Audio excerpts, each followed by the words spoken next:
La presentación de Mario la va a hacer Luis, pero básicamente les damos la bienvenida, les agradecemos que participen. Nosotros somos un grupo de Bahía Blanca que hemos tenido en esta situación de la pandemia eh, este hecho de hacer encuentros por Zoom como para militar, como para pensar la realidad, como para buscarle la punta al ovillo en un momento en el cual hay grandes definiciones, ¿no? En un gobierno que intenta salir del neoliberalismo.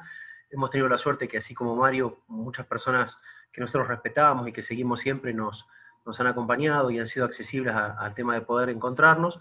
Y bueno, así que para nosotros es un orgullo poder recibirlos y recibirlas, y les damos la bienvenida y ojalá sea un encuentro de diálogo, de debate que nos permita crecer, militar y sostener en la agenda aquellos elementos que a nosotros nos parecen importantes para que se realicen los cambios que creemos necesarios. Así que un abrazo grande, bienvenidos y muchas gracias.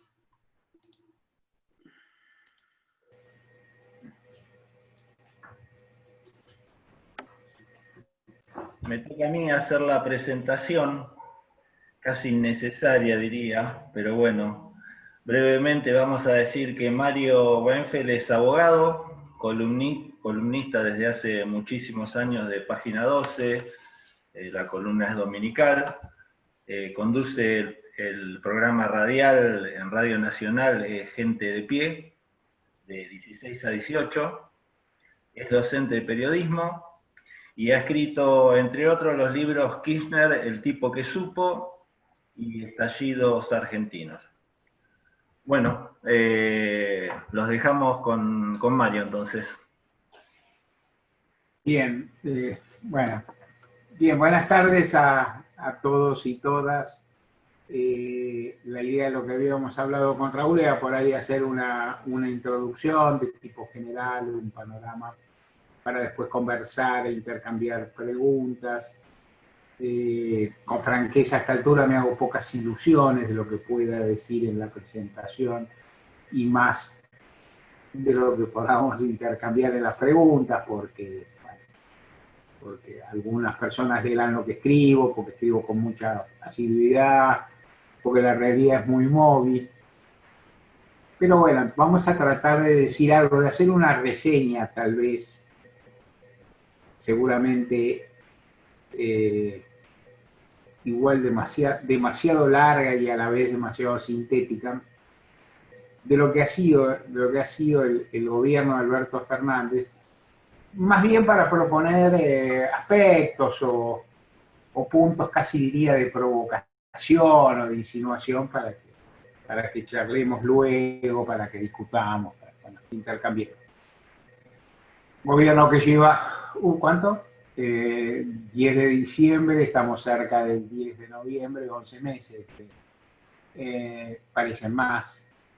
Y propongo, digamos, sin mayor ingenio, una división en etapas que por ahí nos ayuda, por lo menos, espero, a mirar para adelante, a pensar. Primera etapa, cuando uno podría decir, entre el día de la Asunción o antes, desde las PASO, y el principios de marzo, mediados de marzo, la llegada de la pandemia, digamos, desde la Asunción a la cuarentena, 3 meses y nada. Cuando no se sabía que iba a haber pandemia, se sabía que había crisis. En esa etapa se sabía que había crisis, que había una crisis grave. Alberto Fernández pronunció 2 discursos, creo yo, excelentes en el Congreso, al asumir y al abrir las sesiones ordinarias. Realizó una cantidad de promesas o levantó una cantidad de banderas y tenía en mente, sobre todo en materia económico-social, que es por ahí la que más me interesa, sin desdeñar otras, pero la que más me interesa, una propuesta, ¿cómo decirlo?, reparadora por un lado, pero no especialmente ambiciosa ni especialmente dispendiosa. O sea, los equilibrios fiscales eran muy importantes en la cabeza del presidente, en la cabeza del ministro Guzmán. Era necesario hacer el canje de deuda. Y entonces se pensaron aumentos para los más vulnerables, jubilados de mínima, asignación universal por hijo, la tarjeta alimentaria, una iniciativa que yo creo es bastante representativa de lo que se pensó en aquel primer momento. Pensando en el hambre o en las necesidades muy básicas, muy chocante en la Argentina, ¿no? O sea, muy de esta época, pero bueno, muy cruel. No siempre en la Argentina hubo hambre, por lo menos en esas cantidades. Millones de beneficiarias, lo digo por ahora, porque prácticamente todas son mujeres, las que lo reciben. Buena plata para la economía doméstica, no porque sea muchísima guita, sino porque hay mucha capacidad de administrarla por parte de las mamás o de las jefas de hogar, y para el Estado relativamente poca guita, o sea, la política social casi ideal, podría decir uno, millones de personas cubiertas para su economía doméstica. Es importante, para el gasto social no es tan impactante. Una hipótesis para llegar al canje de deuda y algunas promesas: Consejo Económico Social, interrupción voluntaria del embarazo en materia de ampliación de derechos, reforma judicial. Esas son las banderas, y el canje de deuda como una idea muy básica. Así arranca el gobierno de Alberto Fernández, arranca bien, y prestamente se produce la circunstancia de la aparición de coronavirus, la primera cuarentena y un lapso que uno podría decir de 60, 90 días, no importa. Todos los números que digo son aproximativos, son para conversar, son para rondar y no necesariamente para buscar una precisión muy refinada.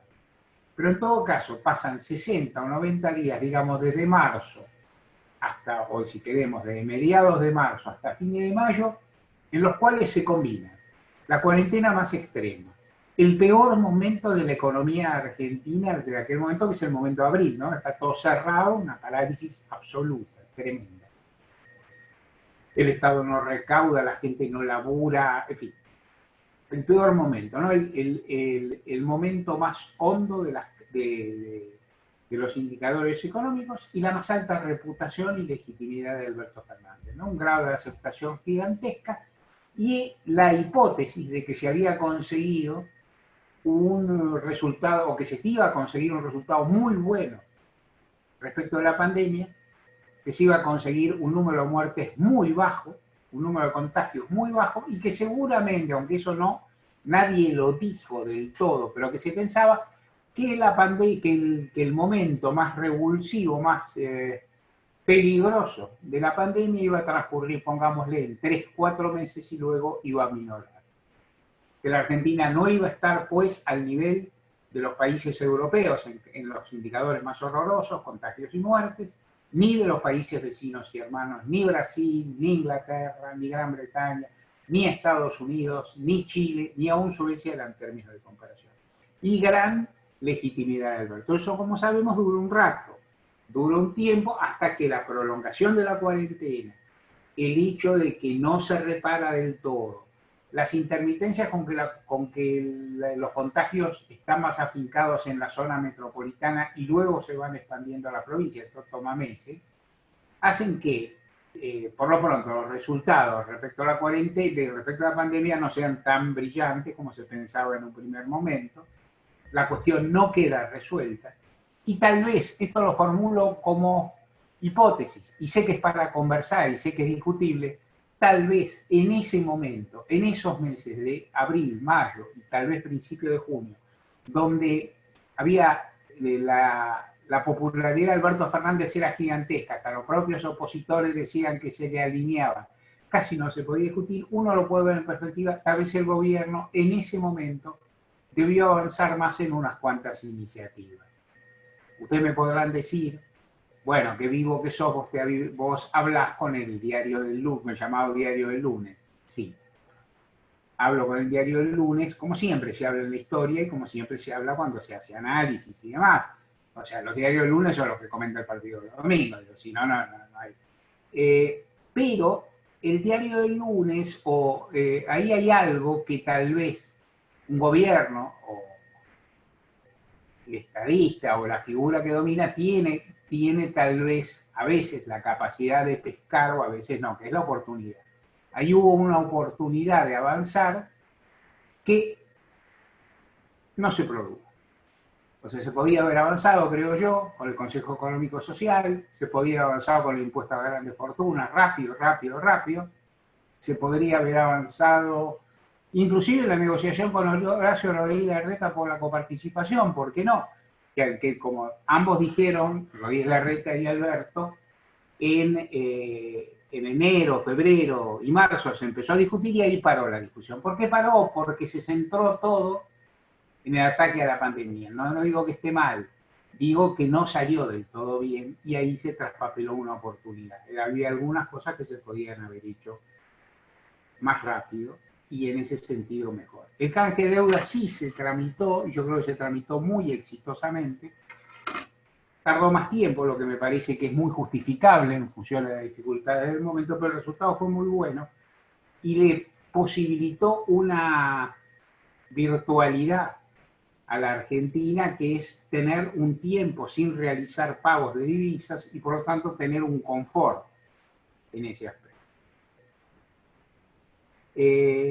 Me parece que los siguientes meses, casi hasta el presente, o sea, digamos desde mayo, junio hasta ahora, fueron meses en los que, sacando el canje de deuda y sacando las medidas iniciáticas que se tomaron cuando apareció la pandemia, el IFE y los ATP, las grandes medidas económicas, con un gasto social muy importante, sin tener ningún temor a la emisión monetaria, sin asustarse, porque todo eso prácticamente se pagó con emisión monetaria, porque en ese momento no se recaudaba impositivamente ni medio.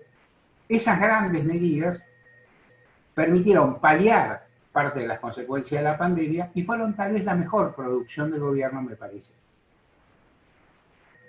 También en ese momento o en esos momentos se suponía o se pensaba, por ejemplo, sin decir fechas de nuevo, que a esta altura posiblemente no estuviéramos en las condiciones tan difíciles en las que estamos.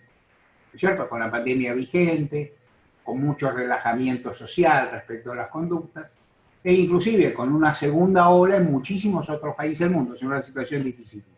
Esto no es responsabilidad del gobierno argentino, nadie se dio cuenta en el mundo prácticamente, pero es lo que pasa. La sociedad se relaja un poco, el grado de acatamiento social que pudo conseguir Alberto en los primeros meses ya no se consigue.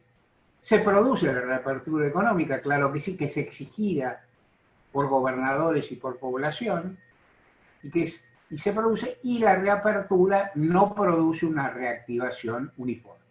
O sea, reapertura no es reactivación, o no necesariamente. Es reactivación para algunas ramas de actividad, muy obviamente para alimentos, muy obviamente para artículos de limpieza, bastante obviamente para medicamentos, bastante obviamente para artículos de informática, y en muchas otras cosas obviamente no. Planteemos como el caso extremo, más fácil de contar, turismo, por ejemplo, que no funciona, o gastronomía, que recién empieza a funcionar varios meses después. Construcción todavía no responde, entonces hay una reactivación, pero es heterogénea. El gobierno entonces se encuentra ahora, quedan 2 meses para terminar el año, y el año que viene ofrece una certeza que no se tuvo antes, dentro de las limitaciones. A principio de año no se sabía que iba a haber pandemia. En marzo no se sabía cuánto iba a durar la pandemia y se presumía que iba a durar menos.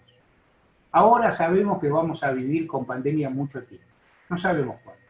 En el mejor de los casos habrá vacuna diciembre, enero para una parte de la población, otra no tendrá. La situación mejorará, pero conviviremos con pandemia. El mejor de los casos es que conviviremos con pandemia mucho más mitigada que ahora. El peor es que se agrave. El intermedio sería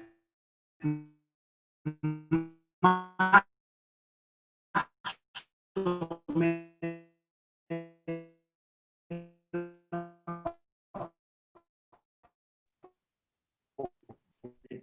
Dejamos de escuchar, Mario. Se cortó, como que se perdió la señal.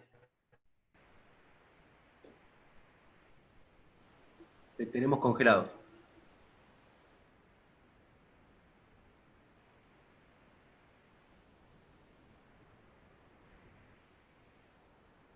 últimamente está... o pensar y toca es la etapa del gobierno. O sea que el desarrollo... Perdón, Mario, te dejamos de escuchar durante un periodo, te dejamos de escuchar durante un ratito, recién ahora retomamos. Bueno,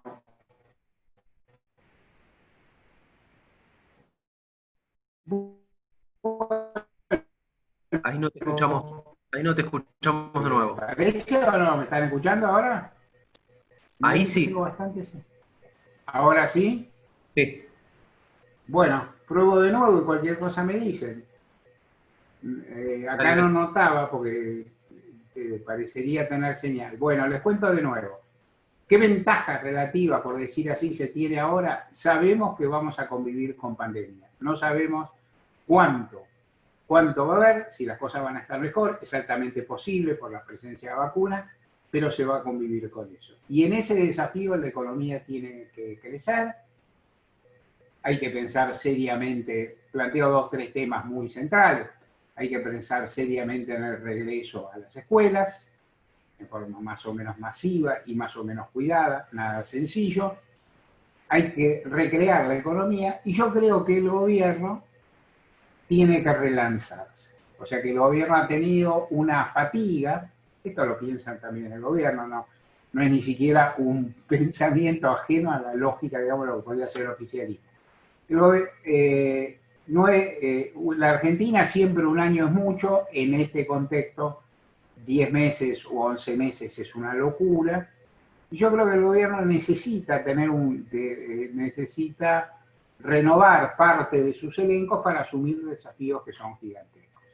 El gobierno tiene que realizar tareas de construcción, literal, actividades de construcción en cantidades masivas, que es una de las claves para el crecimiento o el despegue económico o la reactivación.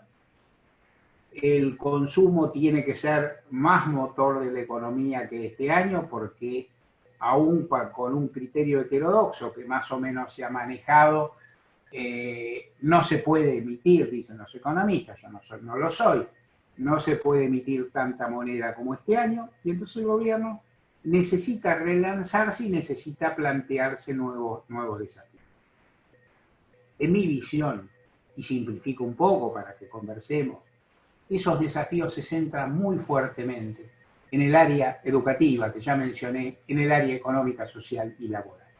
Yo creo que el gobierno, traigo de la historia una expresión muy clásica, debe pensar en términos de contradicción principal. O sea, hay algunas cuestiones que son importantísimas en pandemia, que por ahí, y que en otro momento por ahí tenía una importancia menor, y sobre todo hay cuestiones que en la prepandemia podían ser muy válidas, necesarias y útiles, y ahora por ahí meten ruido y dispersan energía. ¿A qué me refiero? Por ejemplo, a la reforma judicial que se discute en el Congreso. A mí me parece buena, más o menos, me parece bastante incompleta, creo que se tenía que haber hecho una más audaz, pero que en este momento discutir, dividir fuerzas, ofrecer la posibilidad de que eso se judicialice y demás, cuando se está también por discutir y está pendiente el impuesto a las grandes fortunas, me parece un error de prioridad. Yo creo que el gobierno lo que tiene que pensar es en juntar guita, en llegar a un acuerdo con el fondo, que es algo doloroso, pero que lo debe hacer, pero sobre todo juntar plata, juntar para distribuir para generar digamos, el círculo keynesiano, y eso es la base.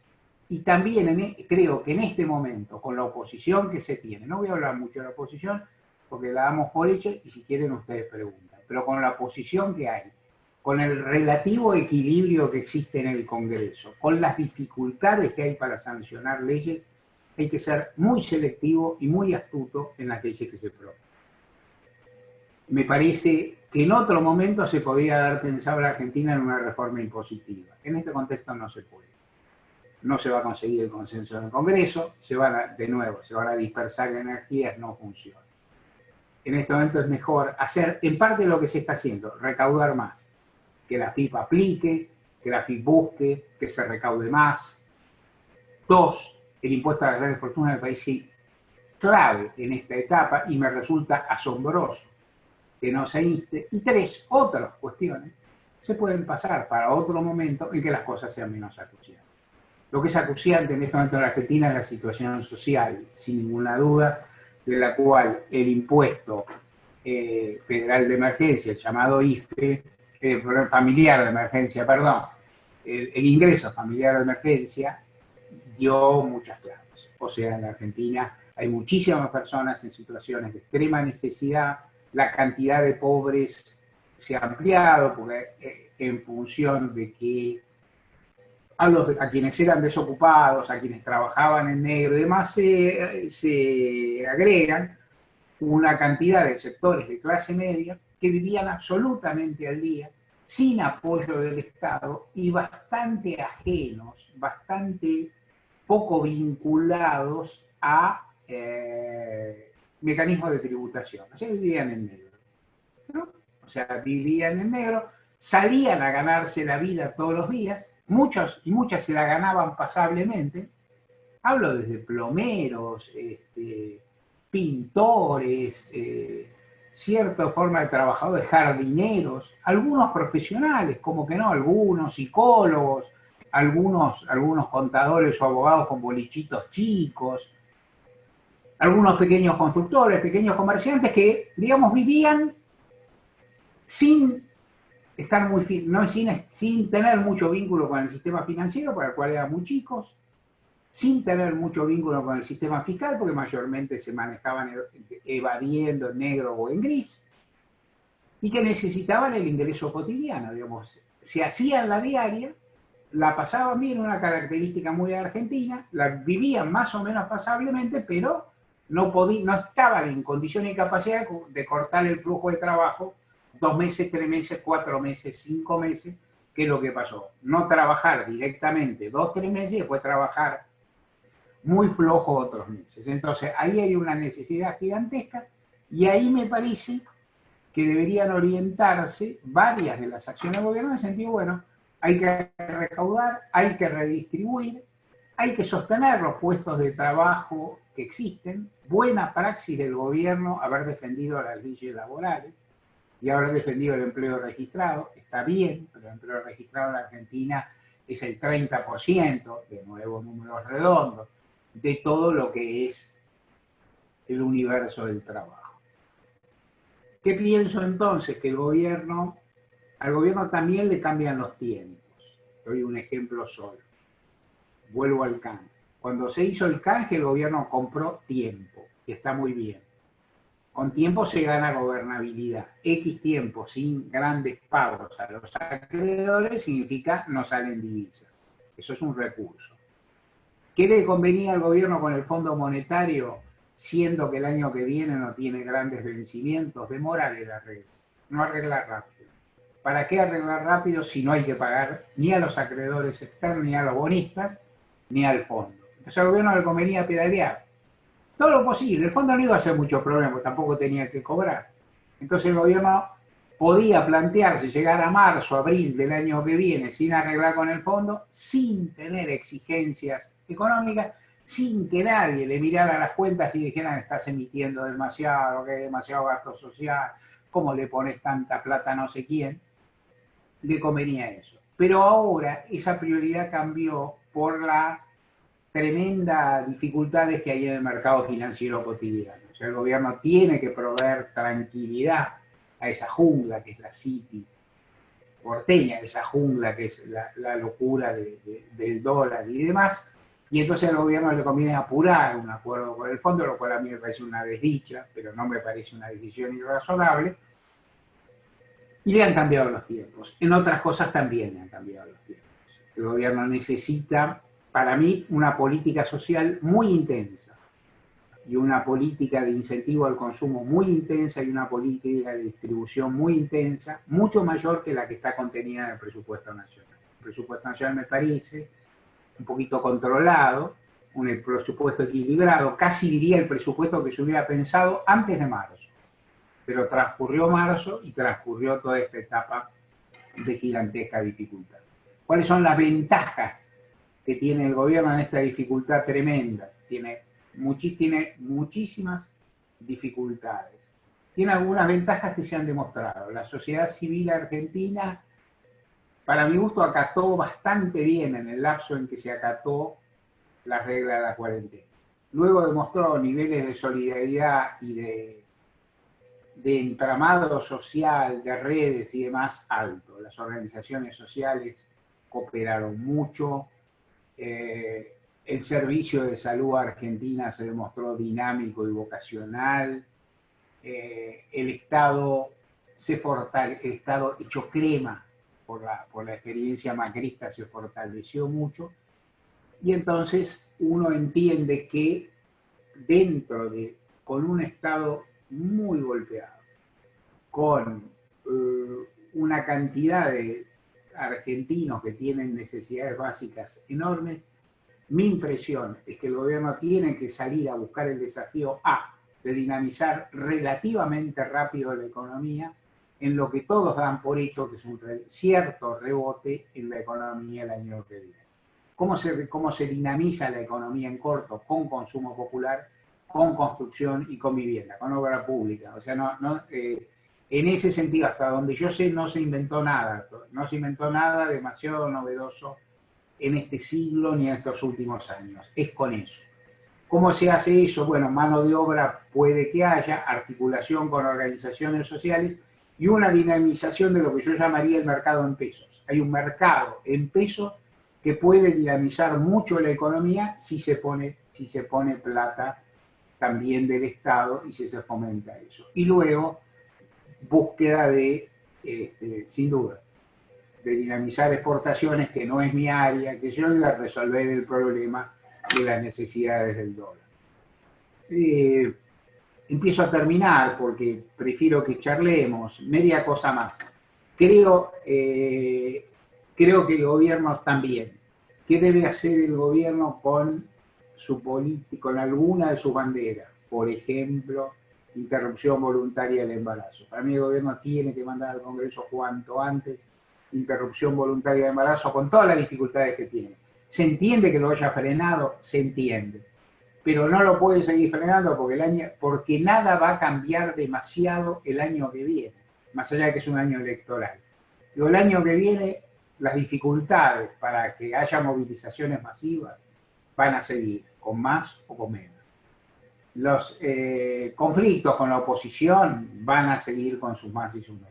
No hay gran motivo para dejar de cumplir esa bandera, y esa bandera también podría a su vez darle aire. Repito que para mi gusto el gobierno ha propuesto un programa de gastos, un presupuesto que es un poco, para mi gusto, es un poco amarrete para lo que son las circunstancias. Se entiende en función de equilibrios fiscales, pero creo que la necesidad social es más grande. Impuesto a las grandes fortunas, cobrar más plata, menos tribunales, menos discusión de cuestiones jurídicas que muy pocas personas entienden que no suman y que distraen opinión pública, una gran concentración en las grandes carencias que existen y, por cierto, que lo pongo como paisaje, digamos, como paisaje, como cuestión de fondo que es central, todo lo que sea el tratamiento de la peste, de coronavirus y demás. No hablé por ahora de la oposición, imagino que imaginan lo que pienso, pero podemos hablarlo. No hablé tampoco de los grandes medios. Me da la impresión que el oficialismo tiene que reforzar su frente interno, que lo tiene bastante pasable, mucho más que lo que dicen sus enemigos, pero que siempre hay que cuidar. Y que una forma de cuidarlo es haciendo goles. Es decir, hay un poco la empatía, la mística, también se consiguen obteniendo resultados. La posible llegada a la vacuna es súper estimulante. En mi lectura, el gobierno hace un rato largo que no hace un gol, digamos, el canje de deuda, el IFE, ¿no? Es decir, el primer tratamiento de pandemia, y entonces ahí me parece que ahí debería llegarse a algo. Y por eso pienso tanto en algo que no es tan central, digo, que no es el núcleo del universo, como es el impuesto a la grande fortuna, pero que es una medida, para mí, diáfana de un gobierno popular. se le cobra a los ricos para trasladar a los pobres, son pocos ricos, se puede conseguir plata, puede haber quilombo, puede judicializarse, sí, pero es una medida que casi no tiene fisuras, digamos, y que tiene una honda coherencia y que es totalmente necesaria en un momento que falta guita por todas partes. Entonces, en ese sentido a mí me parece que también en ese sentido tal vez al oficialismo le falten un poquito de operación política, un poquito de dinámica y determinar bien sus prioridades. Yo diría, y con esto termino, fomentar el consumo popular, distribuir más, políticas sociales con mucha inversión, construcción y obra pública como base del desarrollo interno y como dinamizador de la economía, y después algo que para mí es mucho más complicado, porque no soy especialista, que es toda la cuestión de fomentar la actividad exportadora, que es la que garantiza divisas. Si les parece, yo cierro acá, después de este panorama disperso, y charlamos y vamos a la pregunta que van a ser bastante más divertidas que este plomazo que les propino. Buenísimo. La propuesta sería, todos los que quieran hacer alguna consulta o algún comentario, lo que les pedimos es brevedad, como para que la palabra pueda ir y venir, y aprovechar la oportunidad de intercambiar con Mario, que es un placer. Así que todo el mundo levanta la mano a través del chat o escribe en el chat que quiere hacer alguna consulta. Tanto Ricardo como yo vamos a ir haciendo la lista y avisando quiénes son los próximos que van a intervenir. Les pedimos medianamente que la intervención sea puntual como para que sea más ágil y sea más llevadero para todos.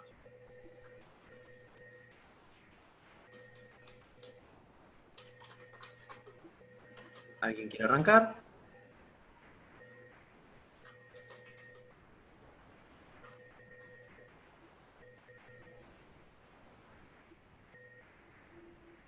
Sí, Luis. Sí, ya que lo presenté, arranco con la primera pregunta. Mario, bueno, muchas gracias, muy interesante. Acá la mayoría o todos te seguimos todos los domingos. Soy breve, ya lo comentaste varias veces y estoy de acuerdo. ¿Qué pasa? ¿Le falta un poco de coraje al gobierno? El tema del impuesto a las grandes fortunas. Me parece, coincido plenamente, es fundamental y aparte desde lo simbólico también es importantísimo para que toda la tropa que lo seguimos nos sintamos que hay algo, digamos, hay una mística en eso. Y los veo demasiado timorato. Estamos hace 6 meses dando vuelta con eso. Capaz que dentro de 6 meses ya ni se va a justificar. O sea, si la pandemia empieza a declinar, ni siquiera va a estar la excusa de decir que estamos en el punto más complejo de la pandemia y que hacen falta esos recursos. En definitiva, ¿qué te parece? ¿Falta coraje o hay temor a la correlación de fuerzas, de que no salga aprobado? Yo no creo que falte coraje, porque si falta coraje no se intenta, ¿no? Se intentó. Yo creo que vamos a. Primero, me repito, y después después entro un poco más en detalle, Luis, si te parece. Me repito, para mí debió hacerse rápido. O sea, cuando todos tenías todo a favor ahí, viste, que cuando hasta Mario Negri te iba a votar, simplifico. No te iba a votar, pero no te iba a hacer tanto quilombo. Puedes decir, Mayo lo sabrá, viste, Mario Negri decía, Alberto es mi jefe, el conductor, el general, bueno, el general pide, bueno, no se hizo. 2, después empezó a decir que era una iniciativa del Congreso y no del Ejecutivo. Como para sacárselo un poco de encima. Yo interpreto que esa era un punto, pero no lo puedo asegurar, porque al fin y al cabo soy periodista, para decir algo tendría que tener información más precisa. Yo creo que esa era un poco la opinión de Guzmán, ¿no? Que era un impuesto que no caía bien, entonces todavía se está discutiendo el canje, a los bonistas y demás que le hacía ruido, entonces si bien se podía avanzar, decir, bueno, esto no lo hace el Ejecutivo, lo hace el Congreso. En el fondo todos sabemos que el bloque no vota, no impulsa una norma si no tiene una norma económica de esa relevancia, si no tiene apoyo ejecutivo, pero algo se hizo distraídamente. Luego, para mí, en mi opinión, hay... mi opinión es mala. No puedo entender por qué no se hace. Yo no sé Porque para mí, porque hay un punto, los votos en diputados están. O sea, estoy convencido. Por supuesto, eso se puede discutir.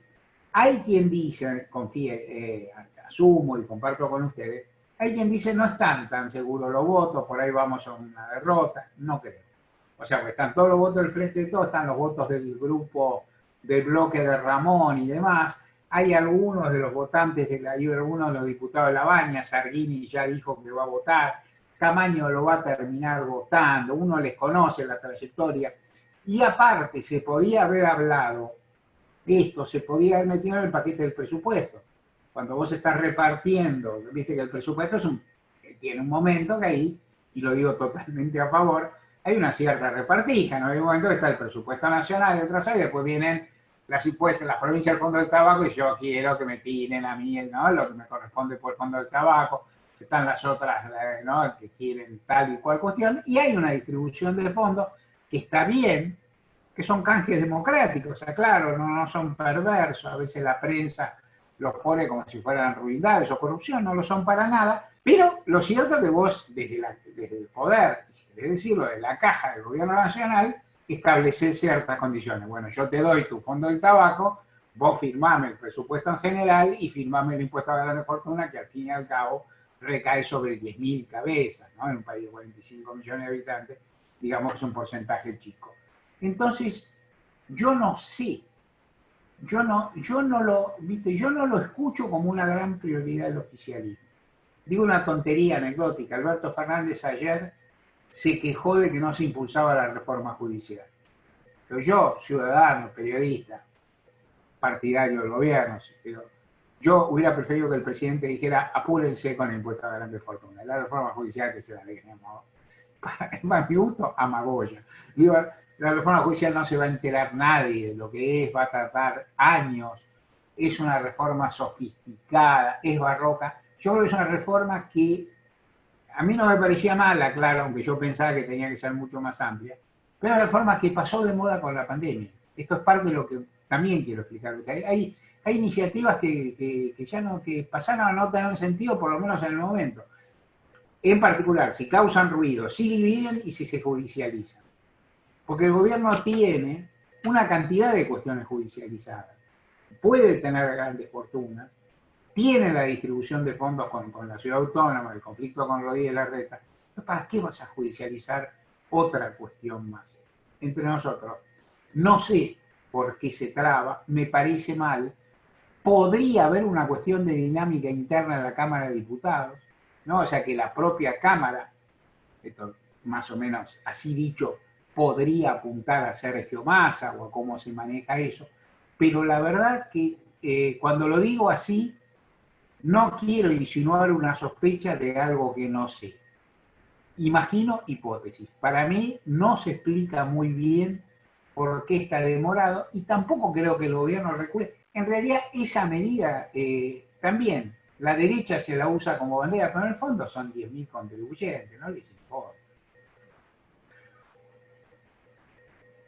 Gerardo, después Pepe y después Ana María. Si quiere que hizo una consulta en el chat, la puede hacer por ahí, personalmente.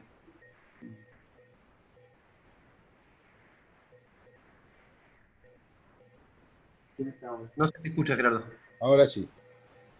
Encantado, Mario, y muy interesante la síntesis que hiciste del proceso que ha venido llevando adelante el gobierno desde que asume hasta la fecha, con todas las dificultades que se enfrentó de un principio y del gobierno que recibe y de la pandemia.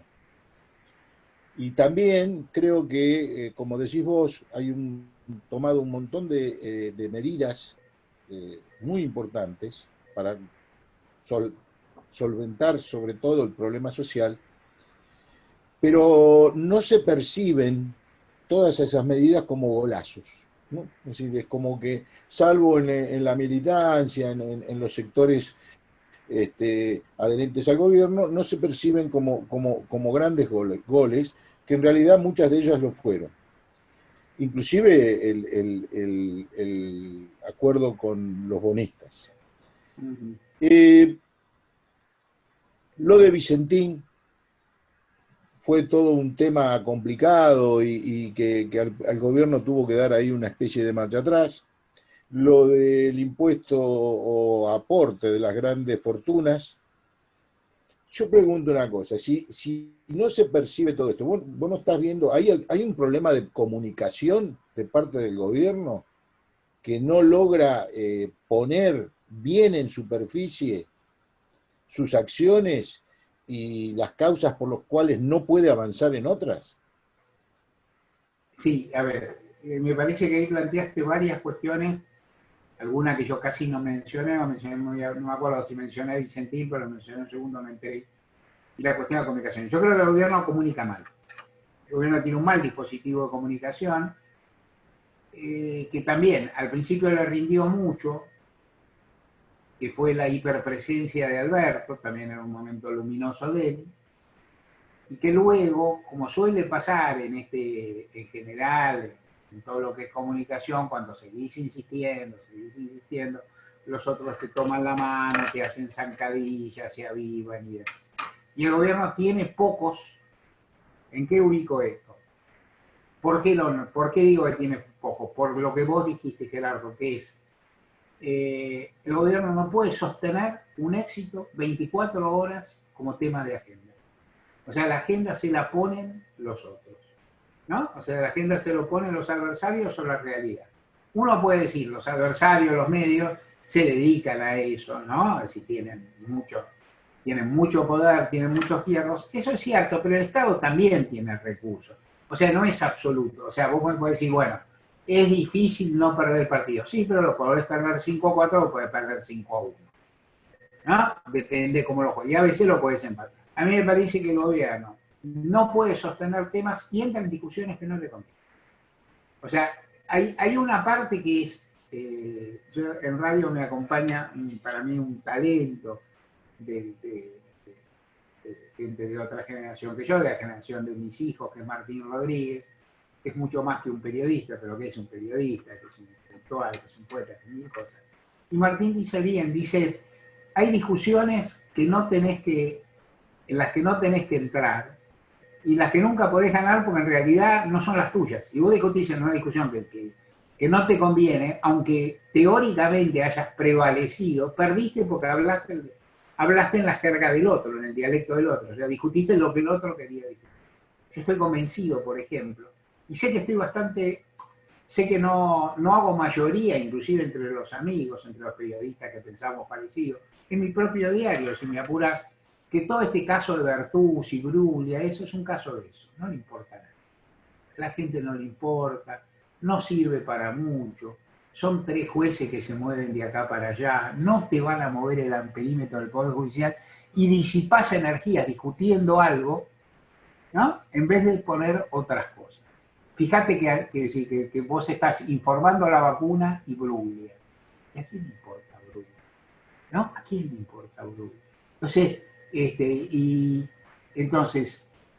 eso, o sea, discutís más temas, o sea, no podés fijar el temario. Hay mucha presencia del presidente, eso es más o menos común, puede pasar, con Cristina pasaba.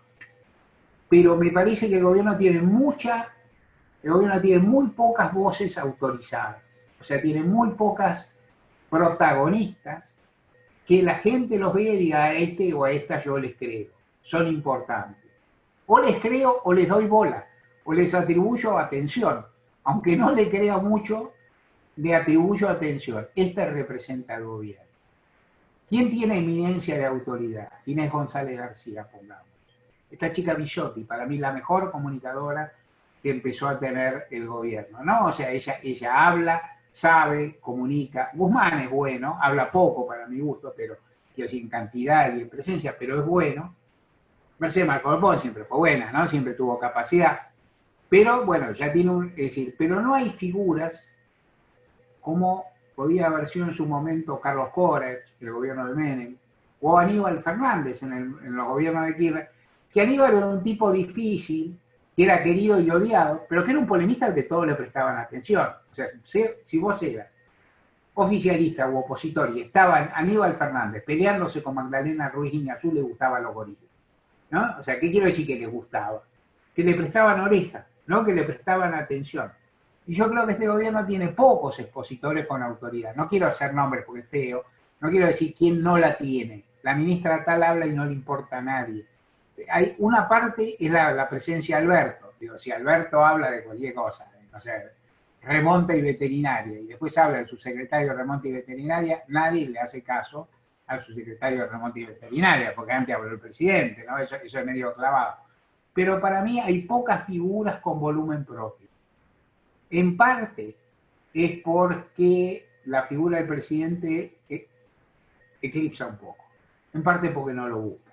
O sea, porque no tienen capacidad. Faltan emisores, faltan emisoras, faltan autoridades, ¿no? Faltan personas que tengan autoridad, que el público vea. Yo creo, es sorprendente que crea esto, siendo periodista y trabajando, yo creo que la gente entiende más de lo que cree entender y más de lo que puede explicar, no sé cómo decir, explícitamente. O sea, habla una persona que sabe un tema y que tiene autoridad y que domina ese tema y el público se da cuenta. Se da cuenta, por algún lado se da cuenta. La gente que habla un chantún, un opinator, propio o ajeno, un diputado, no importa quién, que habla de todo. Un día Vicentín, el diputado tal, se expropia Vicentín. Ese día va a todos los medios y dice que expropiar es lo mejor que hay, es una genialidad. Buenísimo. La gente lo mira, bárbaro.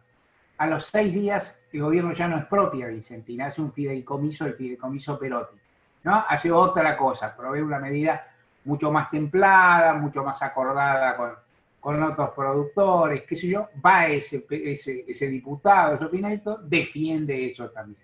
A los 10 días el gobierno desiste de Vicentín, entonces el mismo operador va y lo dice. ¿El público se da cuenta o no se da cuenta? Más o menos, pero se da cuenta que es un chango. Se da cuenta que es un chango. Y aparte se da cuenta que no es el secretario de Agricultura, que sabe algo y te puede meter un poquito de jerga y decir Junta Nacional de Grano. Pues, entonces, yo creo que hay un déficit de comunicación que es entrar al terreno del otro, no tenerlo planificado, y aparte, hay otra cuestión, y esto lo escribí alguna vez, hay dos cuestiones más, que son, una es triste y dura, otra se puede reparar. La primera es que es muy difícil comunicar bien malas noticias. O sea, no hay forma así, ¿viste? O sea, vos decís, bueno, vos podés comunicar, o sea, hay que comunicar que hay muchos muertos, hay que comunicar que hay muchos contagiados, hay que comunicar que el virus se trasladó del AMBA al resto del país. No hay forma buena de comunicar eso, no hay forma simpática de comunicar eso, no hay forma entradora o que vos digas, qué bueno que es este ministro o este presidente que me acaba de contar que va a haber más contagiados ahora en la Patagonia en vez de en el AMBA. No sé. Entonces, la primera es una cosa difícil. Este gobierno es el gobierno del mal menor. Este gobierno se encuentra en una situación desdichadísima en materia económica, en una situación trágica en materia sanitaria, y todo lo que arbitra es el mal menor. Y eso es difícil de comunicar. En eso tenés un límite. Estás todo el tiempo minimizando daños, ¿no? Estás haciendo reducción de daños. Reducción de daños no se comunica muy bien. No da tanto. Lo que vos evitás o lo que vos ahorrás no te da tanto rédito político. Yo evité X muerte. Yo evité que más gente cayera en la pobreza. No se nota tanto. No se nota. Si vos lo sacás de la pobreza, es otra cosa. Si vos curás algo, es decir, una peste no es un naufragio. No, vos en un naufragio, el barco está naufragando, llega alguien, lo salva, lo sube a un bote y lo lleva. Los que están en el barco se dan cuenta. En la peste vos provees una cantidad de medidas. Los que nunca se enfermaron, tal vez ni te lo agradezcan, porque no saben si se iban a enfermar o no. No lo tienen tan claro. Esta es la parte, y la otra parte, que es sí un poco más manejable, es que la comunicación es comunicación política. Si tus medidas no son acertadas, es muy difícil comunicar rápido. Te conté, Vicentín, rápido y mal, pero te lo conté. Vicentín, cambiaste de parecer 3 veces en 15 días. ¿Cómo comunicás bien eso? Yo estaba a favor de las dos primeras, si me apuras, yo podía estar a favor de todas las, o sea, yo estaba a favor de la primera Vicentín, aunque yo me preguntaba cosas que el gobierno no podía contestar, o sea, de expropiar. Pero yo pregunté y escribí en una nota, por suerte está escrito, y quien quiera puede verlo, Yo le pregunté a los funcionarios, ¿ustedes saben cuánto van a pagar por Vicentín? O sea, ¿cuánto vale esto? Una pregunta obvia en una expropiación. Digo, yo soy abogado, me falta hace que sea. No, si vos vas a expropiar, ¿cuánto vale? ¿Vale 100 millones de dólares? ¿4? ¿23 pesos? ¿Nada como valía Aerolínea? ¿Cómo es? Entonces, si no se sabía eso, ¿vos tenés los votos en el Congreso o no los tenés? A mí funcionarios importantísimos me dijeron que los tenía. Bueno, a los pocos días cambiaste y pensaste en otro mecanismo, que para mí tenía que haberse ensayado primero, no el mecanismo de un acuerdo con otros productores en el juicio, implicando a la sindicatura. Salió mal también el que estaba metido Perotti, ese por ahí era mejor y era el primero. En cualquier caso, si vos cambiaste 3 veces de posición y en ninguna hiciste un gol, es muy difícil comunicar. El problema no es de comunicación, el problema es de política, digamos. Esto es lo que me parece. De cualquier forma, entonces termino y me repito. En parte no hay una estructura organizativa fuerte. En parte es una etapa muy desdichada donde la mayoría de las cosas que comunicás son tristes y trágicas y no son ideales. Y entonces eso es muy complicado de comunicar acá y en cualquier... ¿Qué tal le está yendo en comunicación a los gobernantes en el mundo? Le está yendo mal, en general, en promedio, a todo. ¿Viste? Lo que se sacan el barbijo, lo que se van, porque es muy difícil. Creo. Gracias, Mario. No, al contrario. ¿A mí me toca? Sí, Pepe. Puede ser, Mario, que la falta de decisión de avanzar con algunas medidas que son resistidas por el bloque económico dominante tenga que ver con una expectativa de acuerdo con ese sector, digamos, de China, agroexportadores, sector financiero concentrado, los bancos. ¿Es posible ese acuerdo? ¿Tiene sentido correr detrás de ese acuerdo o es una necesidad por este tema de la correlación de fuerzas más allá del Congreso, ¿no? Porque ya ahí estamos hablando de otra correlación de fuerza en la sociedad? Sí, la cuestión, ¿cuál es el grado de relación que estableces con los grandes poderes económicos? Yo no me animo, no soy quien para dar una respuesta una receta, ¿cómo decir?, válida para cualquier circunstancia, ni siquiera para el tiempo que corrió el gobierno.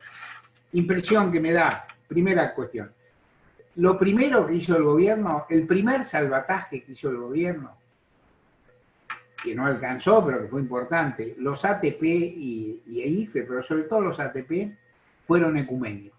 O sea, el gobierno le tiró guita a todo, ¿cierto? Y en particular le tiró guita a los más poderosos, porque los ATP, bien o mal, hay que tener algún papelito en regla o alguna contabilidad, hay que llegar al banco y estar bien y demás. Entonces uno podía decir, toda empresa poderosa que pidiera el ATP lo iba a conseguir y toda pyme iba a tener que transpirar. El ATP se repartió con criterio ecuménico, pero el ATP más bien conservó la desigualdad. Lo cual ni siquiera digo que esté mal, todo lo contrario. Digo, era un momento de salvataje. O sea, vos no podías permitir que se cayeran las más grandes empresas de la Argentina. Ahora las salvaste. Y esto es lo primero que no te reconoce. Es espectacular. ¿No? Es espectacular. O sea, esto que dicen, y no tengo la nómina exacta de a quién le dio, pero más o menos. El gobierno le dio a buena parte de los socios de AEA, ATP para rifar, o sea, plata, subsidio para pagar salario, fortuna, a Techina, a Clarín, a Perfil, ¿no es cierto? A todo.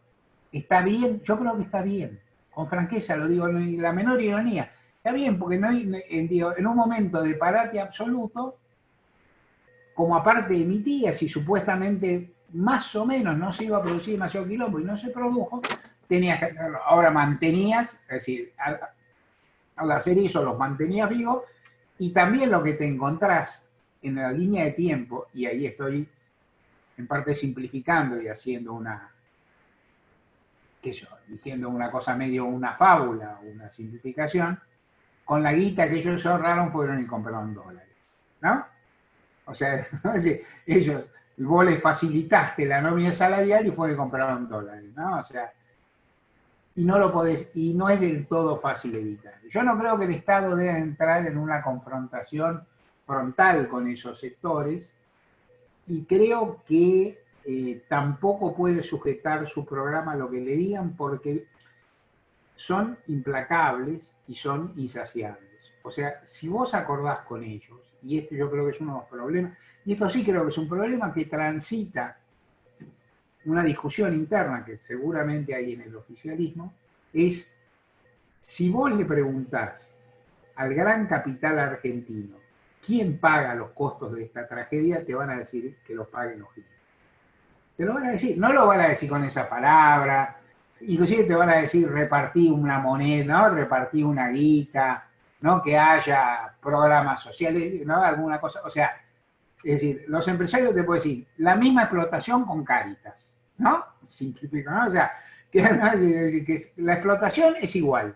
Las reglas, las leyes laborales hay que relajarlas o hay que bajarlas porque atentan contra la competitividad. Tirale una moneda a los pobres, pero no cambies nada de la correlación de fuerza y de distribución de ingresos. Y el gobierno necesita tener otro programa, aunque no sea muy agresivo, que conserve algunas cuestiones. Y en ese sentido, yo creo que creo en sus intenciones, creo que tiene muchas dificultades, creo, por lo pronto, es obvio que es un gobierno que arrancó con poco poder relativo y que tiene poco poder en general, pero que eso lo va a tener que definir. Y creo yo que, ¿cómo decirlo? Te arman una discusión, es ridículo como se discute en Argentina. En este momento, ¿qué se les ha hecho a las grandes empresas? No se ha hecho nada. Insisto, le diste más guita, ¿no? Si uno hace la cuenta de lo que pasó, ¿qué le cobraste de impuestos? Lo mismo que antes. No, recién ahora se está cobrando, pero ¿qué le cobré? Lo mismo que antes. Le querés cobrar impuestos a 10.000 personas riquísimas, te ponen el grito en el cielo. Lo llenaste de guitas con ATP. Le estás ofreciendo beneficios particulares. Empresarios de la construcción te están pidiendo un blanqueo para poner plata.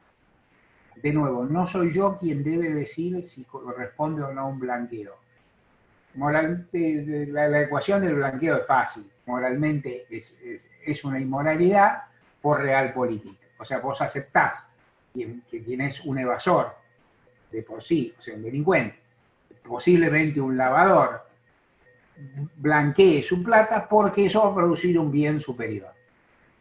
O sea, más gente se va a beneficiar que lo que conseguiría el Estado si los castigara. Bueno, ¿qué le vas a hacer? Moral no es inmoral, es realpolitik. Te piden todo eso, por ahí hay que dárselo. ¿Dónde no me quiero poner, ni conversando con ustedes, ni conversando entre compañeros?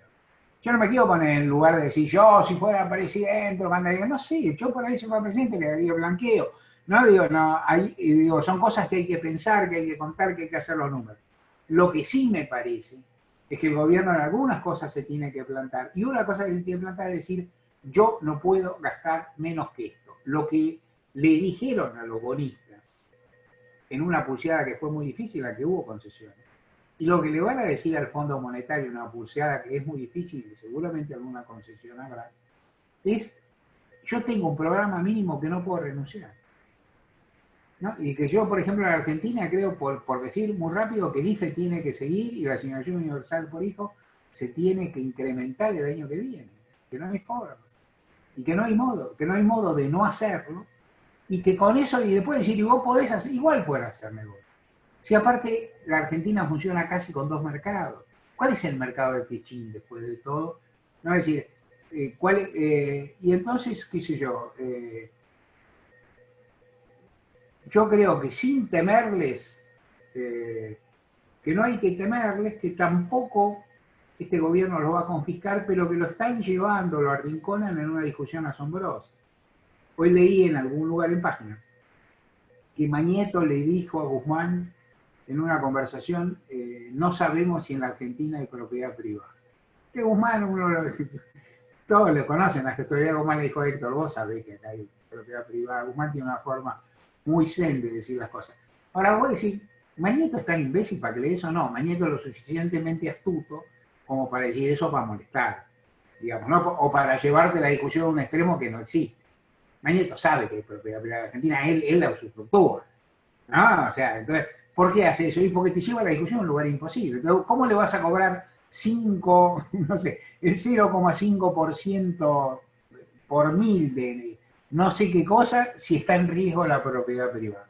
Entonces, yo creo que ahí hay una cuestión de confrontación que es muy, digamos, de necesidad de un grado de confrontación desde un programa mínimo, que bueno, que es muy difícil de conseguir, que supuestamente en este momento de que hace falta reactivación económica, dicen los economistas, hay herramientas como para permitir que las grandes empresas exporten, hagan su negocio y demás, y a la vez se permita que sobreviva el mercado local, y que se mantengan una cantidad de derechos muy básicos de los argentinos. Yo creo que la mayoría de los argentinos está viviendo por debajo del nivel de los derechos que tiene, no ya durante un gobierno peronista, sino en la actividad durante un gobierno democrático. Ana María Franco. Hola, buenas tardes. Hola. Bueno, no puedo activar la cámara porque pierdo sonido, así que Bueno. Les agradezco que me escuchen. Voy a plantearle a Mario, además de agradecerle porque me parece muy clara esa perspectiva. No sé si lo que yo había escrito ya quedó de alguna manera resuelto con la cuestión de la comunicación, cuando desarrollaste este tema de la comunicación del gobierno. Yo había puesto algo así, ¿no? ¿Cómo cree usted, Mario, que afectó al gobierno la cuestión con la policía bonaerense y los desalojos en tierras usurpadas? La pregunta puntual es si hay cierto desorden en roles y funciones dentro de la estructura del gabinete, de nuestros gobernantes, que no lo pongo en valor, simplemente lo describo, porque por allí tengo esa percepción. Yo vivo en Cipolletti y Río Negro, y bueno, también en las provincias se vive un poco esto, ¿no? Que puede estar muy explicado desde lo que la pandemia produjo en la sociedad, ¿no? Mirada también un poco social, ¿no? De impacto, de shock, de salir a cambiar la urgencia. Y a mí me parece, cuando lo escuchaba, que eso que explicó acerca de cierto déficit en la comunicación, y una comunicación que tiene que ser eminentemente política, bueno, me acomodó un poco esta pregunta, así que ya no sé si es tan válida, pero bueno, la comparto con ustedes. Sí, yo diría varias cosas. A mí me parece que el conflicto, que hay un problema de origen, que legalmente el gobierno de la provincia de Buenos Aires es un gobierno de desorden.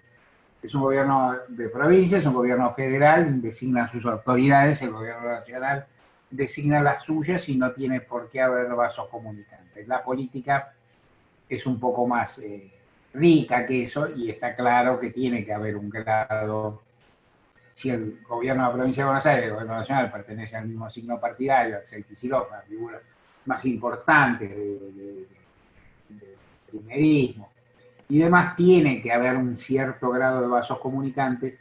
Dicho en castellano, para mí es un error de diseño que Sabina Frederick y Bernie sean ministros, uno nacional y uno provincial, teniendo perspectivas tan diferentes de su cartera, de cómo se encara la seguridad. Eso ha generado discusiones entre ellos, a menudo públicas, asintonías, faltas de coordinaciones y demás, que son inevitables, que tal vez no fueron tan tremendas como podían haber sido, pero yo creo que básicamente es un error de diseño. No me preguntes a quién había que entregar en el camino, o cómo debía hacerse, o cómo debía buscarse. Yo escuché cuando amaneció el gobierno que se pensaba que dos figuras que para mí no son iguales, pero digamos dos figuras de ministros de seguridad provinciales fuertes, como Marcelo Saín en Santa Fe y Sergio Berni de la provincia de Buenos Aires, iban a permitir resolver ese problema sin, ¿cómo decir?, sin falsos garantismos, sin tener una actitud muy distante con la fuerza de seguridad, con mucha energía. Yo creo poco en ese discurso, pero ponele que podía ser. Eso me parece lo primero. Dos, el problema con la policía de la provincia de Buenos Aires es un problema que al gobierno bonaerense, básicamente se le escapó la tortuga y le estalló entre las manos y generó un motín muy, muy brusco, muy chocante y que llegó a algún extremo muy pocas veces visto, ¿no? O sea, que digamos que con patrulleros se rodea la residencia de Olivos, no hay muchos registros, no pasó en Semana Santa en esos términos, ¿no? La Semana Santa de Alfonsín, digamos, Alto Rico no fue a rodear la Casa de Gobierno, ¿no? Entonces digo, ahí pasó, ni la residencia de Olivos, ahí pasó algo medio serio. La demanda era correcta, yo creo que la demanda era justa, como en general son las demandas de la mayoría de los empleados públicos, pero la policía, digamos, venía muy retrasada, se produjo una reacción de una tropa mayormente joven, hubo que dar una respuesta. Ahí hubo varios problemas, no se vio venir el conflicto, no lo pudo conducir Sergio Berni en su momento, no le hicieron caso, y la resolución la tomó en sus manos el presidente, que para mi gusto la resolvió bien, pero no perfecto. O sea, ¿por qué la resolvió bien? Primero la resolvió bien porque terminó con una situación que era potencialmente explosiva. O sea, una huelga de personal armado, una huelga ilegal, un motín de personal armado es peligrosa, y nadie sabe para qué lado sale. No salió para ninguno, pero podía haber salido, porque un tiro se le escapa a cualquiera en cualquier momento, y si se escapa, vaya a saber. Hubo bastante autocontención, pero entonces el presidente lo que hizo fue reconocer que había una demanda válida, decir que se iba a pagar, y pedir y conseguir que el motín se disipara. Eso lo hizo bien. Para mi gusto, eso me di cuenta después, la verdad, él podía haber guardado 24 o 48 horas el quilombo con Rodríguez de Larreta. O sea, no decir ese día y en ese momento que le sacaba la plata a la Ciudad Autónoma de Buenos Aires. ¿Por qué? Y porque mezclaba dos medidas francamente exitosas y bastante deseadas, bastante acompañadas por la oposición, por la sociedad y por los medios, que era, bueno, parar el motín y respetar los derechos de los trabajadores públicos, que los policías no son, y no meter otro bollo que se le iba a robar cámara, obviamente, pero bueno, eso es un detalle. En todo caso, el desempeño ahí de Sergio Berni fue flojo, porque no vio venir el conflicto, porque no lo condujo luego, y porque la resolución la produjo el presidente. O sea, el que se opuso fue el presidente, que lo hizo bien, pero bueno, tuvo que moverse. Tema 2, ulterior, hasta donde yo sé, me puedo equivocar, confieso, estoy casi seguro de que es así, no hubo ni sanciones ni sumarios para todos los policías que violaron normas. Que yo creo que no debería haberlas para todos, porque sería una fuente de malestar y sería incubar algo así o un nuevo problema, un nuevo conflicto.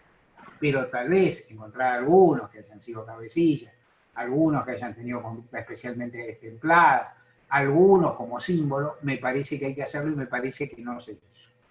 Y dicho sea de paso, creo que legalmente es obligatorio si se cometió algún delito o si se presume. Pero, 3, con Guernica, es un tema delicado, yo vengo escribiendo, para mi gusto no debió hacerse el desalojo, y una vez hecho hay que investigar mejor si no se cometieron desbordes. Para mi gusto, hasta donde yo entiendo, aunque el gobierno de la provincia enfatiza, con razón, que el desalojo fue relativamente pacífico, que no hubo víctimas, y eso es cierto, que no hubo heridos, y eso es cierto, muertos ni hablar.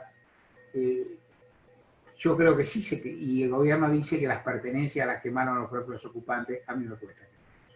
En general, cuando se atribuye a las víctimas de un operativo haber hecho algo, esto no es cierto. En general, los que hacen esas cosas son los policías. O sea, los que quemaron son los policías, y en todo caso, abogado me pongo y todo, y periodista, bueno, investiguemos. No demos por hecho que son los policías. Está todo filmado, habría que averiguar. Hubo un despliegue de violencia que fue poco feliz, y entonces, volviendo a tu pregunta, ¿hay dispersión de funciones? Yo creo que entre nación y provincia hay una fuente de dificultad que va a seguir existiendo. Yo creo que el perfil de Sergio Berni, más allá, no solo el perfil, sino la conducta cotidiana de Berni y el modo en que él está presentando su gestión como parte de una candidatura, es disfuncional para el gobierno de la provincia de Buenos Aires. Yo estoy en desacuerdo con Berni, pero voy más allá. O sea, si hiciera lo mismo, pongamos, ejemplo de ficción que se me ocurre ahora, el Cuervo Larroque, empezar a decir, yo soy la acción social de la provincia de Buenos Aires y quiero ser presidente del PJ bonaerense, yo también lo criticaría, me cae mejor, ¿no? O sea, no es decir, le digo, tengo más empatía con él, me gusta más su función, tengo más sintonía política, pero no me refiero solo a eso, me refiero a que un funcionario cumple una tarea que es ingrata, porque no está bueno ir a sacar a la gente, o sea, no es simpático, es decir, muchísimos funcionarios. El propio gobernador dijo que no le gustó hacer el desalojo. Larroque dijo que no le gustó hacer el desalojo. Yo creo que tanto no le gustó que no debieron hacerlo, pero pongamos entre paréntesis esa conversación, o dejémosla de lado. A ver, me pareció que le gustó, porque estaba haciendo un spot para hacer campaña. ¿No? O sea, digo, si él no hubiera hecho el desalojo, no podría haber hecho su spot publicitario varias horas después. Entonces ahí hay una discordancia que me parece mala y en la cual asumo posiciones. Por otro lado, está claro, a ese ministro lo nombró el gobernador, él tendrá un criterio de por qué lo nombró.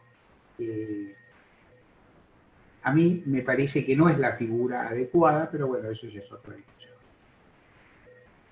Clarísimo. Gracias. No, Bien. ¿Alguna otra pregunta? ¿Alguien más que quiera hacer algún comentario, consulta? Ricardo. Mario, ¿qué tal? Muchas gracias, muy buena la exposición. Ya que tocaste el tema de Berni, me gustaría escuchar tu visión de, sobre todo teniendo en cuenta las grandes diferencias que hay con la ministra nacional, tu visión de por qué Berni está donde está después de, bueno, de varios casos en los que actuó de una manera que no nos gusta a casi nadie, digamos. ¿Por qué es que está tan agarrado, digamos, o tan sujeto a su puesto? Eso, ahí hay una cuestión de origen.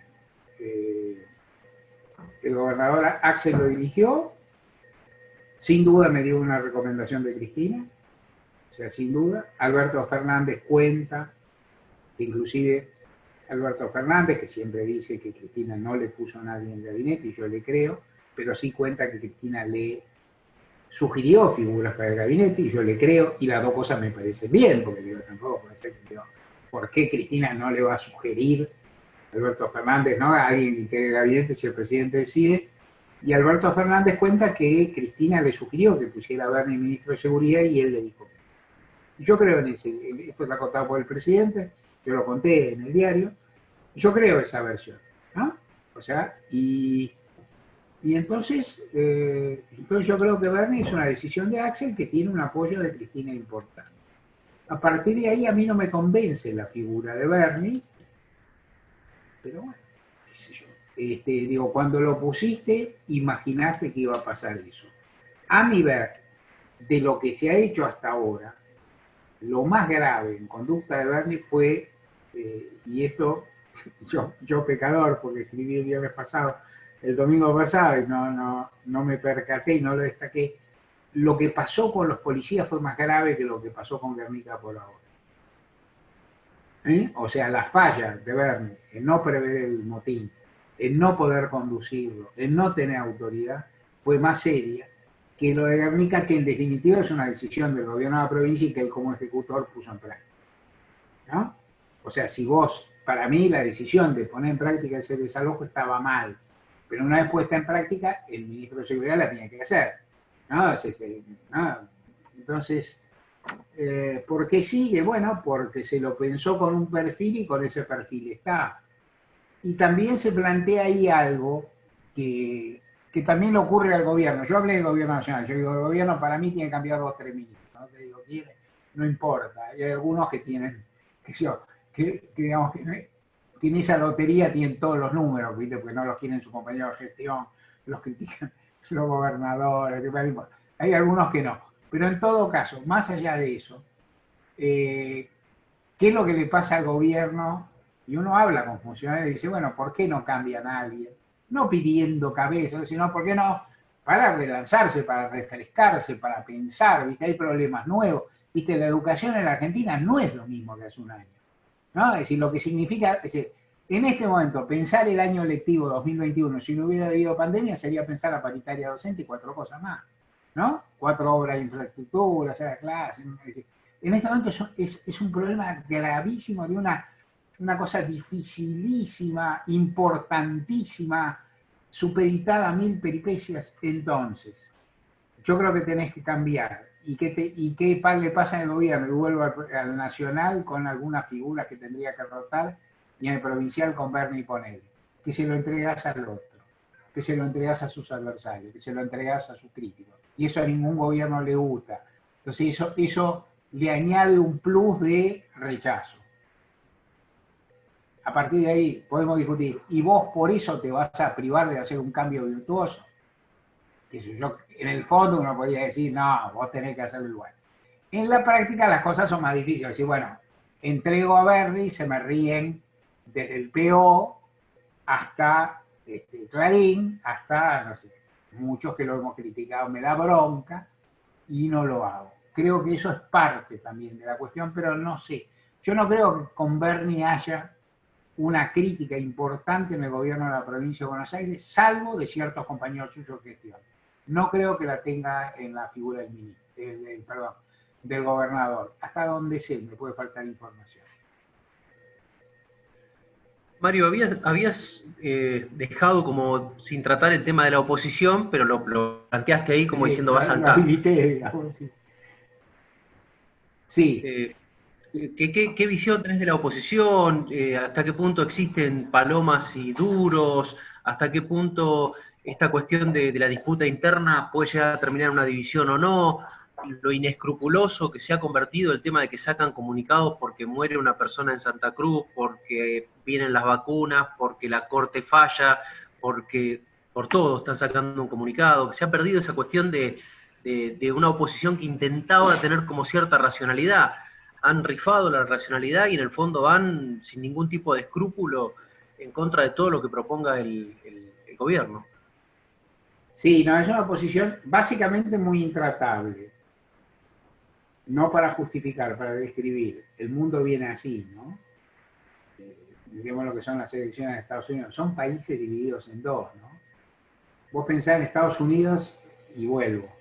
Estados Unidos hay una mitad que es Biden, que es lo más aburrido y no es ni de centro, digo, pero es una figura, viste, así, Biden no es ni Obama, ni Clinton, ni Sanders, ni nadie, ni Evo Morales, no es nada, es un tibio, y ese tipo representa una mitad que es relativamente radicalizada, o por lo menos muy odiada por los otros, ¿no? O sea, es una mitad con la que, digamos, Trump, que representa más o menos a la otra mitad, no llega a un acuerdo. Entonces, este es un mundo muy polarizado, la Argentina está muy polarizada, la oposición es muy intratable. Creo que de todas formas, lo pensaba antes de que asumiera el gobierno, se acentuó en el momento de más intensidad de la acción colectiva de gobernantes por la pandemia, por la cuarentena, y ahora no tanto, pero yo creo que algo que pensaba Néstor Kirchner todo el tiempo, y algo que Alberto vivió, existe.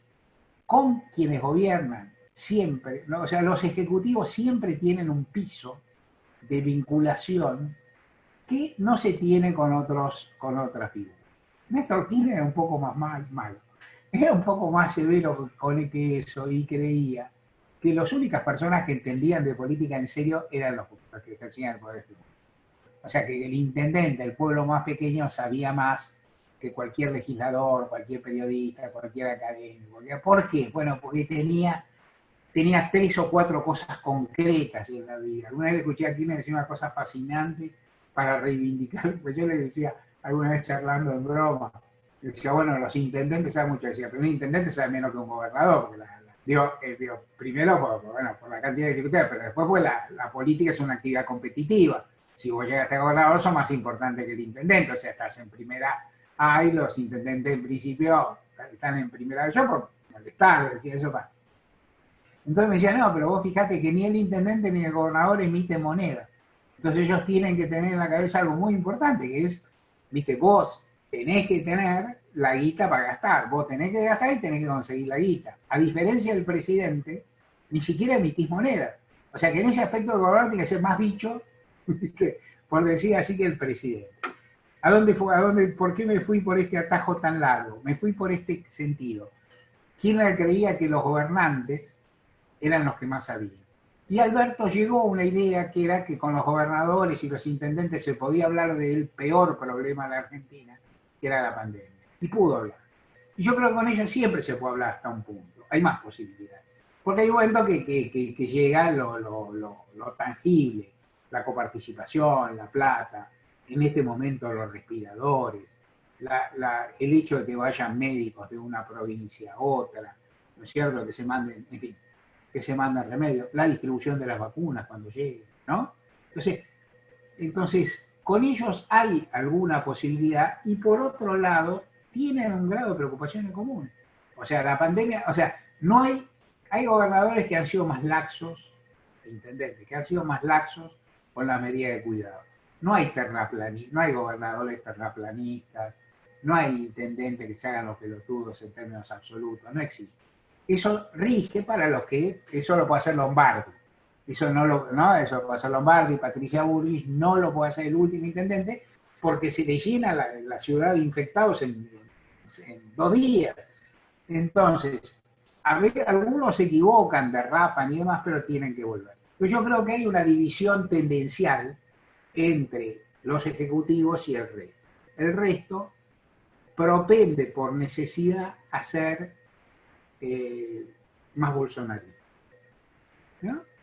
Le sale fácil, hay un público para el bolsonarismo, hay un nicho ahí de oportunidad para hacer política y entonces se pueden diferenciar. Por dinámica, ahí tal vez el gobierno no fue lo suficientemente pícaro para dividir mejor esos sectores. O sea, para darle algún incentivo más a las palomas para que lo fueran, las palomas con comillas, ¿no? No importa, para que lo fueran un poquito más. O sea, el gobierno en general propendió a broquelarlo y ellos se abroquelan fácil porque quieren defender su unidad. O sea, y es lógico que quieran defender su unidad porque quieren ser competitivos el año que viene en materia electoral, mejor no dividir. Tal vez se les podía haber trabajado más en líneas internas.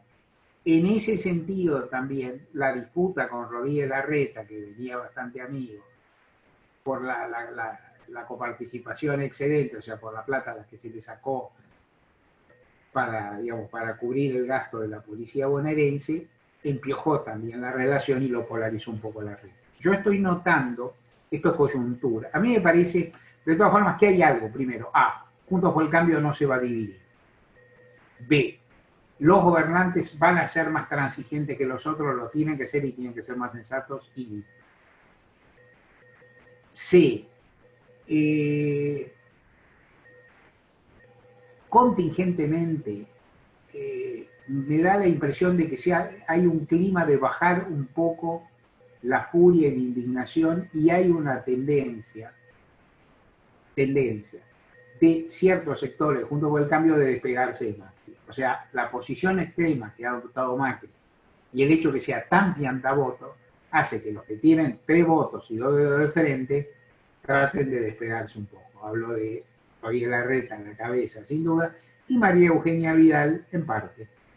Entonces, ahí hay una oportunidad. De cualquier forma, el nivel de enfrentamiento es muy alto, el nivel de furia con que se discute la política en Argentina es muy alto, y en este sentido los medios hacen absolutamente de vanguardia y generan situaciones de indignación y de furia y una forma de discutir que es casi imposible, porque es imposible discutir, vos podés discutir todo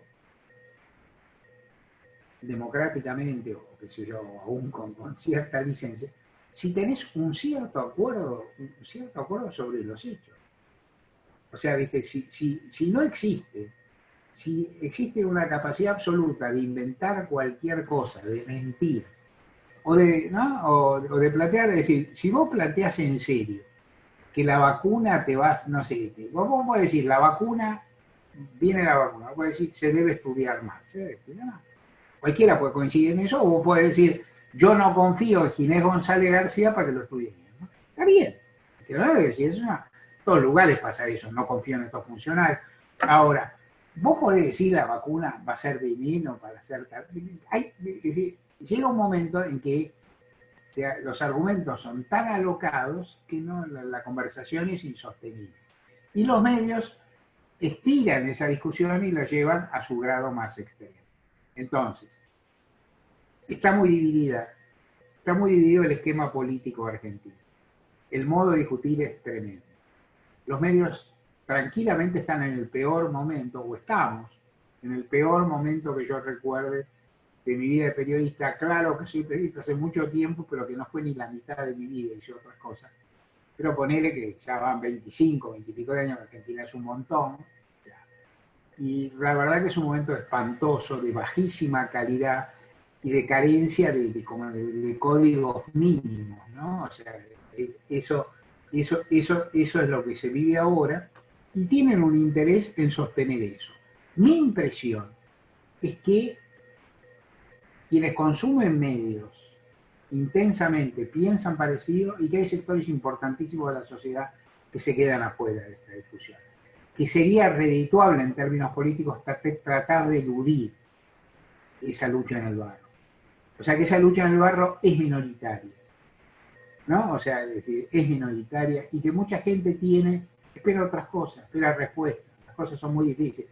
¿Qué espera la gente? Saber si va a haber escuela, saber si va a tener vacaciones, saber si va a haber un mango para, ¿no? Si las personas en la Argentina hoy no piensan en la canasta navideña, pero dentro de un mes van a pensar que va a ser prioridad para todas las familias argentinas, para que los que tengan medio turrón y los que tengan una canasta en serio.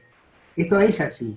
Y como las carencias son muy grandes, las necesidades también, y entonces yo creo que hay una agenda posible de realizaciones, de ir más a hechos y menos a estas cuestiones. O sea, si vos y de nuevo, si vos proponés una discusión sobre reforma judicial y te responde Bullrich a los gritos, hay también una corresponsabilidad del gobierno en eso. Vos no tenés que alimentar a los halcones. Y tenés que buscar a ver cómo se resuelve. Mi impresión es que algo pasó en la oposición. Esto es muy rápido, es de estos días, es una primera mirada. Tranquilamente pasado mañana me desmiente, nos demuestra. Pero algo pasó, porque la sesión de presupuesto fue muy mansa, muy mansa. Tal vez la más mansa de todas durante meses. No pasó nada. Una sesión como antes. Creo un quilombo, había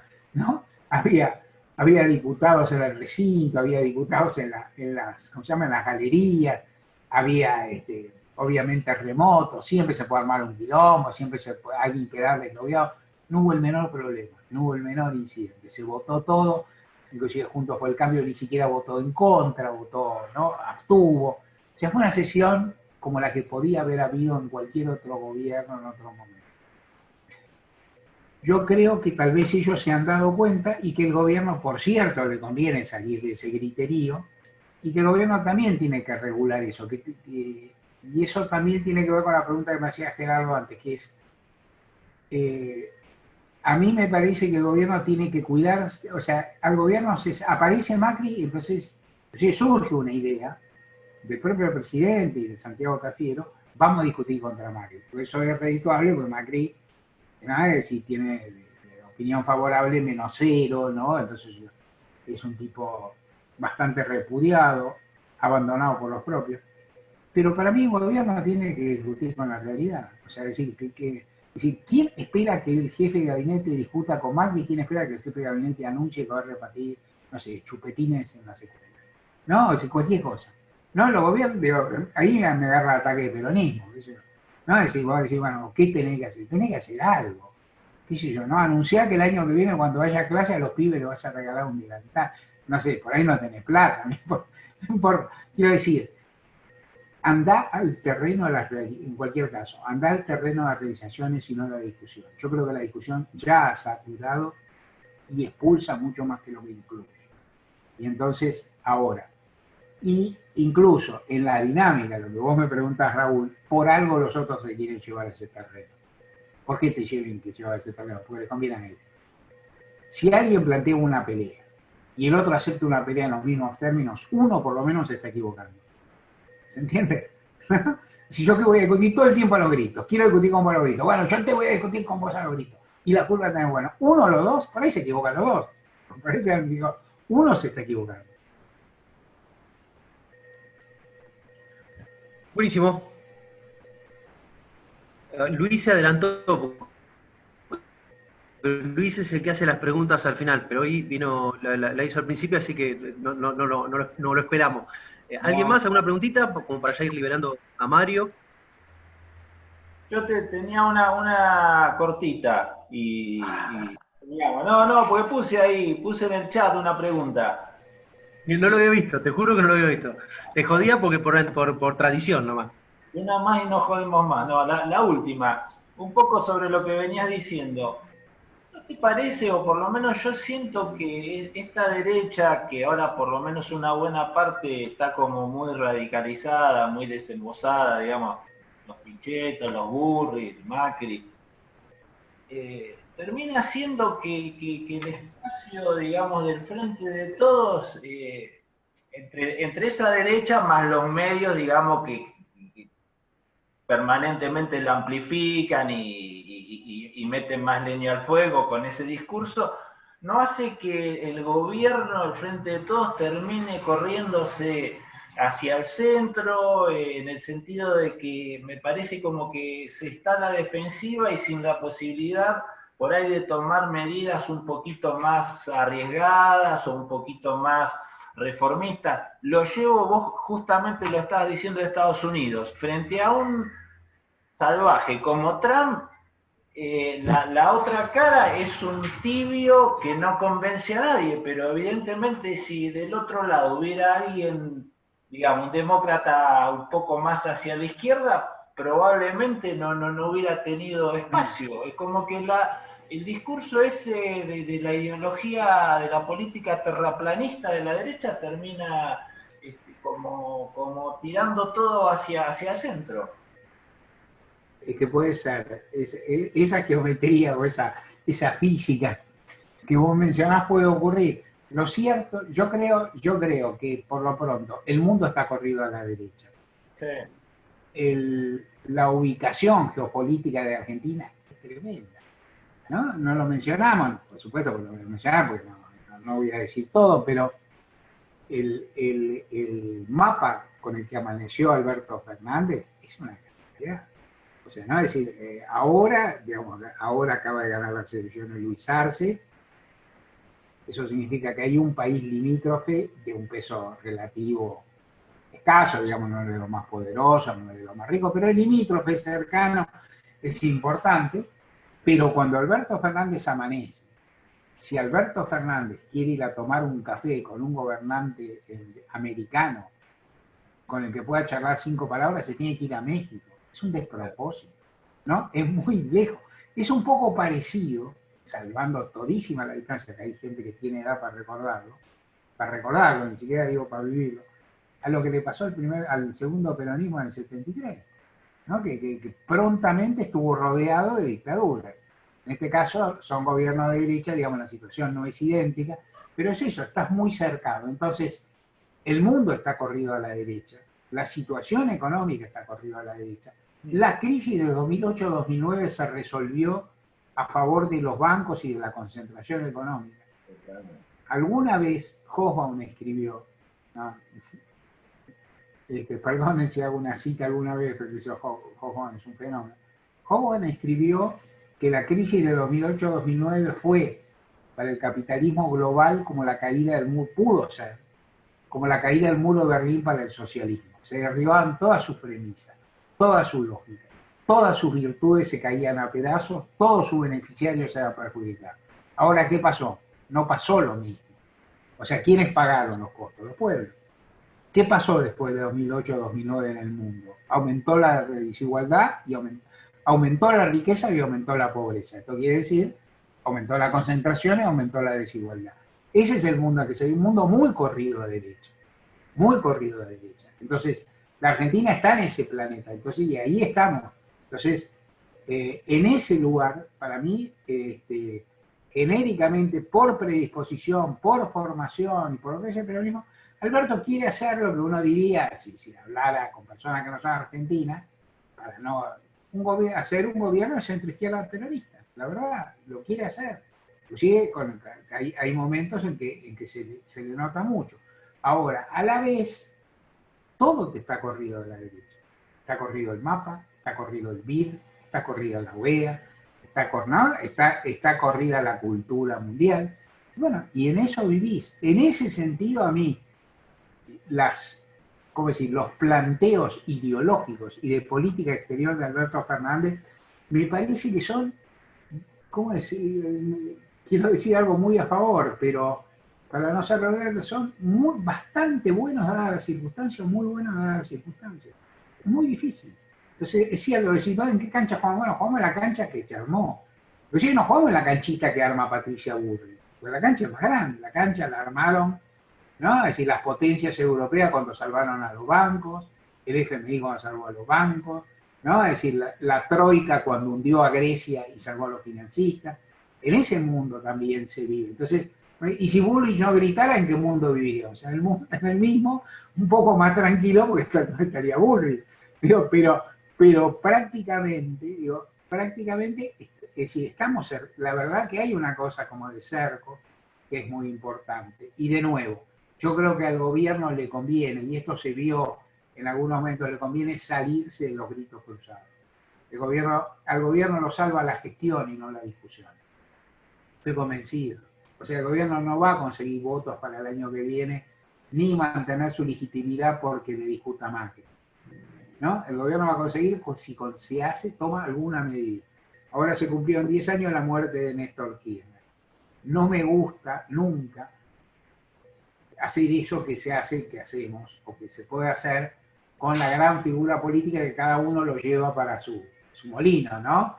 Dice, ¿qué haría Néstor Kirchner ahora? Lo que piensa Weinstein. ¿No? ¿Qué haría Néstor Kirchner? Bueno, no quiero decir eso. No quiero meterme en eso, porque tampoco sé tan claramente qué es lo que pienso yo, pero Kirchner sí tenía una frase gobernante que a mí me parece que debería presidir a este gobierno, que tiene más dificultades para lograrlo, que es una medida por gente cada día. Es decir, ¿cómo le contestas a una medida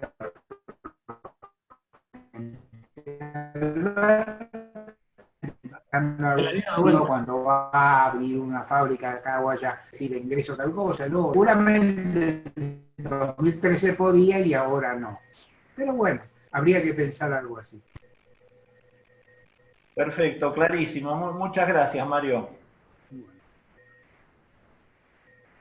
Bueno, Mario, te vamos liberando. Muchísimas gracias por el tiempo, por la claridad. Para nosotros es un placer. Estamos charlando con el diario el domingo, no con el diario el lunes. Estamos charlando con el que leemos los domingos para tratar de aportar claridad, para tratar de ver cómo encontrar la punta al ovillo. Así que para nosotros ha sido un lujo y una alegría poder compartir y charlar y preguntarte en voz alta y tenerte ahí escribiendo lo que te preguntamos, ¿no? Así que realmente una alegría. Gracias por tu generosidad, por tu tiempo y por la claridad también.